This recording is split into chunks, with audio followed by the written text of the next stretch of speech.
Good morning. Easement versus agency. We had to do an agency agreement on some commercial property that let the sheriff's department treat it as if it was their own and that they could trespass out somebody in the middle of the night, except for the people that listed on the agency agreement.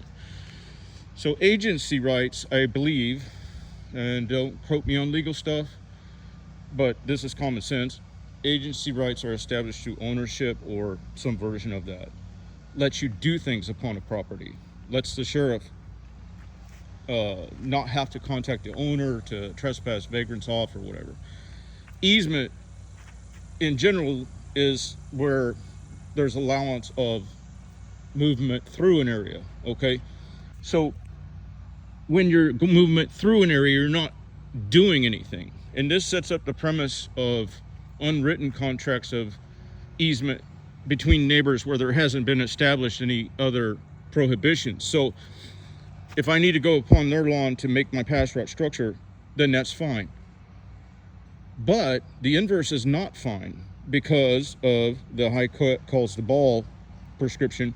So when they're mowing very, very low, it's not okay for them to come over here because with that blade height setting, they're doing something on the area, okay? And there is issues as to people saying, well, this is owned by the county and this and that and this and that. Yes, but the tax impact and tax financial obligation for the infrastructural support is still my responsibility. And when you know the ecological factors of how that blighting and droughting transfers into the core lawn, it's mine to do what I need to do what I want on. It's not anybody. The volunteer mowers have got to be stopped.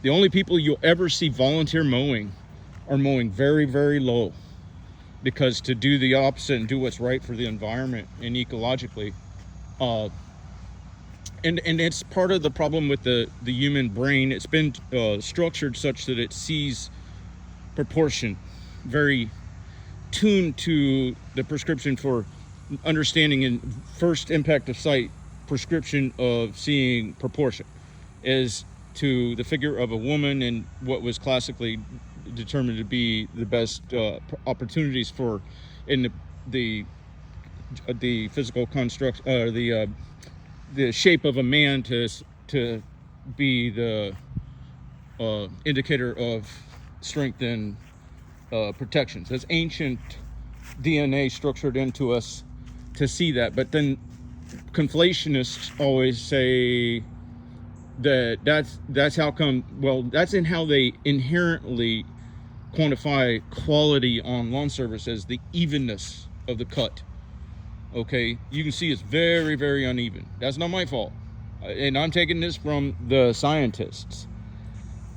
The discharging material structures vortices of airflow that structure first pass cut quality. You can have the sharpest blades on the freaking planet. You can have the best setup of your deck on the planet. When you get into places that are leaning xeric because of prior behavior where the nutrient layer is wasted and you just have little tufts of lawn, you're never going to get an even cut unless you go clear down and emulate the prior behavior where you're leaning on the proximity to the root structure to hold the plant in place for the cutting. And if you do that, you're wasting away and deteriorating all of the below up resource chains because it cannot contain the moisture, the microbial diversity.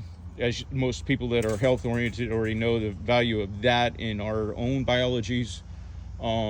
It can't then as a consequence it can't also do the 30, the bigger picture stuff like conversion of solar radiation to cellulose instead of bouncing it as heat. And then of course if it bounces as heat, then it goes to our food supply where now there's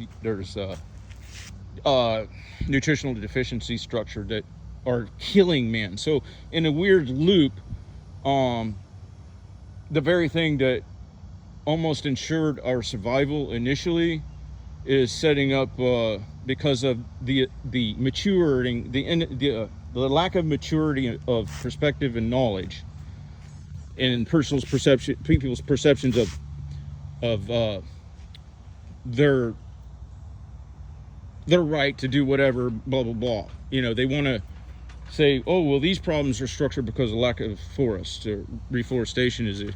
Well, there's facts and fact patterns that show that if you do this on a lawn, you can make a smaller per percent area outperform vast acreages as far as carbon capture, thermal conversion, creation of beneficial weather patterns.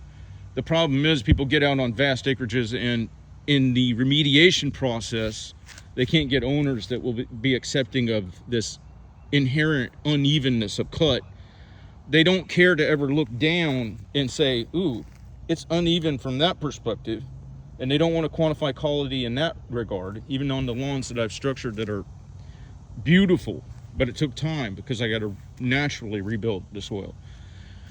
They never want to quantify quality in that regard. They just want to quantify quality as they see it, as the eye naturally sees it, to give them, you know, a little bit of, hey, I understand. But we have to have that emotional maturity to overcome that that gut reaction. Just like we're supposed to evolve beyond a 2-year-old emotional development on how we engage people and how we accept our responsibilities. So it's unfortunate, but untampered and unmitigated, the natural human behavior that was structured into our DNA is very quickly creating our demise. All right, you have a good day. I wanted to add that behavior coupled with the industrialization that gives us the equipment to have that vast effect is quickly leading to our demise.